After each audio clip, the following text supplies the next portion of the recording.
ಬೆಂಗಳೂರಿನ ಜಿಸಿ ರಸ್ತೆಯಲ್ಲಿರುವ ರವೀಂದ್ರ ಕಲಾಕ್ಷೇತ್ರದಲ್ಲಿ ಪ್ರಜಾಹಿತ ಸಂರಕ್ಷಣಾ ಚಾರಿಟಬಲ್ ಟ್ರಸ್ಟ್ ವತಿಯಿಂದ ಕನ್ನಡ ಮತ್ತು ಸಂಸ್ಕೃತಿ ಇಲಾಖೆ ಸಹಯೋಗದಲ್ಲಿ ಜೈ ಜವಾನ್ ಜೈ ಕಿಸಾನ್ ಎಂಬ ಶೀರ್ಷಿಕೆ ಅಡಿಯಲ್ಲಿ ಭಾರತೀಯ ಸೇನಾ ಯೋಧರಿಗೆ ಹಾಗೂ ಪ್ರಗತಿಪರ ರೈತರಿಗೆ ರತ್ನಶ್ರೀ ಪ್ರಶಸ್ತಿ ಪ್ರದಾನ ಸಮಾರಂಭವು ಅರ್ಥಪೂರ್ಣವಾಗಿ ಜರುಗಿತು.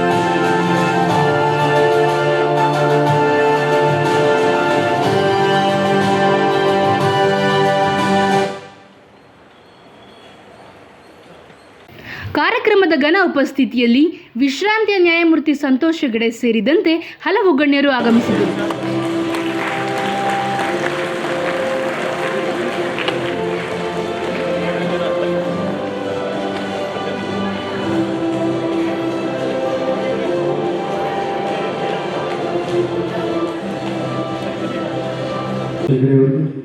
ಈ ಜೂನಿಯರ್ ರಾಜ್ಕುಮಾರನ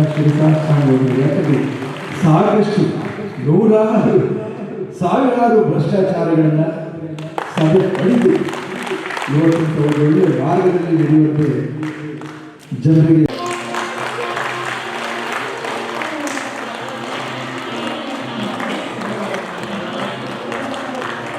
ಕ್ಯಾಮರಾ ಪುರಸ್ಕೃತರು ಹಾಗೆ ರಂಜಿತ್ ಕುಮಾರ್ ಸಂಜಿತ್ ಶ್ರೀನಿವಾಸ್ ಮೂರ್ತಿ ನಮ್ಮ ಯಶವಂತಪುರ ಭಾಗದ ಎಲ್ಲರೂ ನಿಂತ್ಕೊಳ್ಳಿ ಸರ್.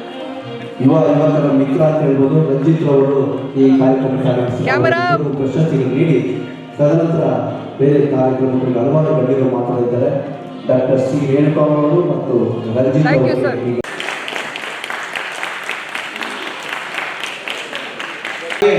ಯಾರು ಕೂಡ ದಯವಿಟ್ಟು ಊಟಕ್ಕೆ ತೆರಳಾಗಿ ಕಾರ್ಯಕ್ರಮ ಮುಗಿದ ನಂತರ ಹೋಗ್ಬೋದು ಅಂತ ಕೇಳ್ಕೊಳ್ತಾ ಇದ್ದೀನಿ.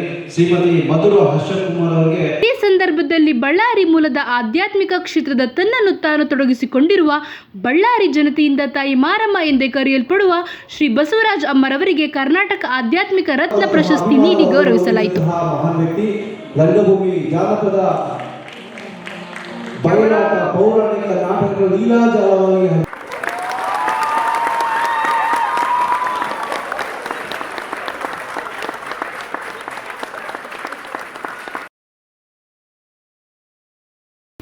ಇವರ ವಿಶೇಷತೆ ಏನೆಂದರೆ ಇವರು ಸಾಂಸಾರಿಕ ಜೀವನವನ್ನು ತ್ಯಜಿಸಿ ಸಮಾಜ ಕಲ್ಯಾಣಕ್ಕಾಗಿ ಆಧ್ಯಾತ್ಮಿಕ ಕ್ಷೇತ್ರದಲ್ಲಿ ತನ್ನನ್ನು ತಾನು ತೊಡಗಿಸಿಕೊಂಡು ಭಕ್ತರು ನೀಡುವ ಹಣ ಕಾಣಿಕೆಗಳನ್ನು ಸರ್ಕಾರಿ ಶಾಲಾ ಮಕ್ಕಳ ಕಲ್ಯಾಣಕ್ಕೆ ಬಳಸುತ್ತಾರೆ. ಹಲವು ರಾಜಕಾರಣಿಗಳು, ಸಂಕಷ್ಟ ಭಕ್ತರು ಇವರ ಆಶೀರ್ವಾದ ಮತ್ತು ಮಾರ್ಗದರ್ಶನದಿಂದ ಉತ್ತಮ ಸ್ಥಾನಮಾನ ಹೊಂದಿದ್ದಾರೆ. ಬೆಳಗಾವಿ, ಕೊಪ್ಪಳ, ಹಾವೇರಿ, ಹುಬ್ಬಳ್ಳಿ, ಧಾರವಾಡ ಹಲವು ಜಿಲ್ಲೆಗಳಲ್ಲಿ ಪ್ರಯಾಣಿಸಿ ಅಲ್ಲಿನ ಜನರಿಂದ ಮಾನ್ಯತೆ ಪಡೆದಿದ್ದಾರೆ. ಇವರ ಸೇವೆಗೆ ಅನುಗುಣವಾಗಿ ಪ್ರಜಾಹಿತ ಸಂಸ್ಥೆಯು ಆಧ್ಯಾತ್ಮಿಕ ರತ್ನ ಪ್ರಶಸ್ತಿ ನೀಡಿ ಪುರಸ್ಕರಿಸಿದೆ. ನಾವೇ ಧನ್ಯರು. ಅವರ ಮಾತುಗಳನ್ನ ಕೇಳೋಣ. ತದನಂತರ ಪ್ರಶಸ್ತಿ ವಿತರಣೆ ಆಗ್ತದೆ. ಎಲ್ಲರಿಗೂ ಭೋಜನದ ವ್ಯವಸ್ಥೆ ಇದೆ.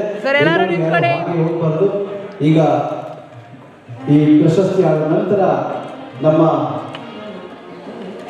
ಸಂತೋಷ್ ವ್ಯಕ್ತಿಗಳಿಗೆ ಆಹಾರ ಹಾಕಕ್ಕೆ ಏರ್ಪೋರ್ಟಿಗೆ ಹೋಗ್ತಾರೆ, ರೈಲ್ವೆ ಸ್ಟೇಷನ್ಗೆ ಹೋಗ್ತಾರೆ, ಬಸ್ ಸ್ಟೇಷನ್ ಹೋಗ್ತಾರೆ. ಎಂಥ ಸಮಾಜದಲ್ಲಿ ಬರೀ ಒಂದೇ ಒಂದು ಕಾರಣಕ್ಕಾಗಿ ಅವರು ಶ್ರೀಮಂತರು ಅಧಿಕಾರದಲ್ಲಿದ್ದಾರೆ.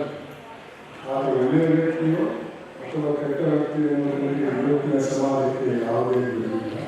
ಆದ್ದರಿಂದ ಸಮಾಜವೇ ಬದಲಾವಣೆ ಇದೆ. ಎಲ್ಲರಿಗೂ ಶ್ರೀಮಂತರಾಗಬೇಕು, ಎಲ್ಲರೂ ಹುದ್ದೆಗೆ ಹೋಗಬೇಕು. ಶ್ರೀಮಂತನಾಗುವುದರಲ್ಲಿ ತಪ್ಪಿಲ್ಲ, ದೊಡ್ಡ ಹುದ್ದೆಗೆ ಹೋಗುವುದರಲ್ಲಿ ತಪ್ಪಿಲ್ಲ. ಆದರೆ ಕಾನೂನು ಚೌಕಟ್ಟಲ್ಲಿ ಇನ್ನೊಬ್ಬನ ಜೇಬಿ ಕೈ ಹಾಕಿಲ್ಲ, ಇನ್ನೊಬ್ಬನ ಹೊಟ್ಟೆ ಕೈ ಹಾಕಿಲ್ಲ. ಈ ಸಮಾಜದ ಭಾವನೆಯನ್ನು ನಾವು ಬದಲಾಯಿಸದೇ ಇದ್ರೆ ಮುಂದೆ ಬಹಳ ದೊಡ್ಡ ಸಂಘರ್ಷ ಬರಬಹುದು. ಯಾಕಂದ್ರೆ ಎಷ್ಟಂತ ಸಹಿಸಿಕೊಳ್ಳಲು ಸಾಧ್ಯವಿದೆ. ಯುದ್ಧದಲ್ಲೇ ಶ್ರೀಮಂತರಾಗಬೇಕು.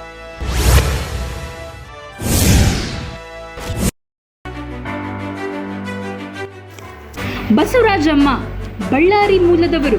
ಬಳ್ಳಾರಿಯಾದ್ಯಂತ ಶ್ರೀ ಬಸವರಾಜಮ್ಮರವರನ್ನು ಎಲ್ಲರೂ ಭಕ್ತಿಯಿಂದ ತಾಯಿ ಮಾರಮ್ಮ ಎಂದೇ ಕರೆಯಲ್ಪಡುತ್ತಾರೆ.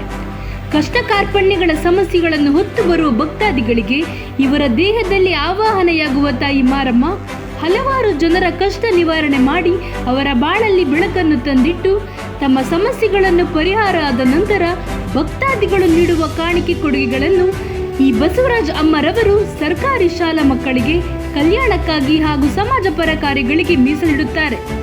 ಲೋಕ ಕಲ್ಯಾಣಕ್ಕಾಗಿ ಕುಟುಂಬ ಜೀವನವನ್ನು ತ್ಯಜಿಸಿ ಆಧ್ಯಾತ್ಮಿಕತೆಯಿಂದ ಜನರ ಬವಣೆ ತೀರಿಸಿರುತ್ತಾರೆ. ಶ್ರೀ ಬಸವರಾಜ ಅಮ್ಮರವರಿಗೆ ಪ್ರಜಾಹಿತ ಕರುನಾಡ ಆಧ್ಯಾತ್ಮ ರತ್ನ ಎಂಬ ಪ್ರಶಸ್ತಿ ನೀಡಿ ಪುರಸ್ಕರಿಸುತ್ತಿದೆ.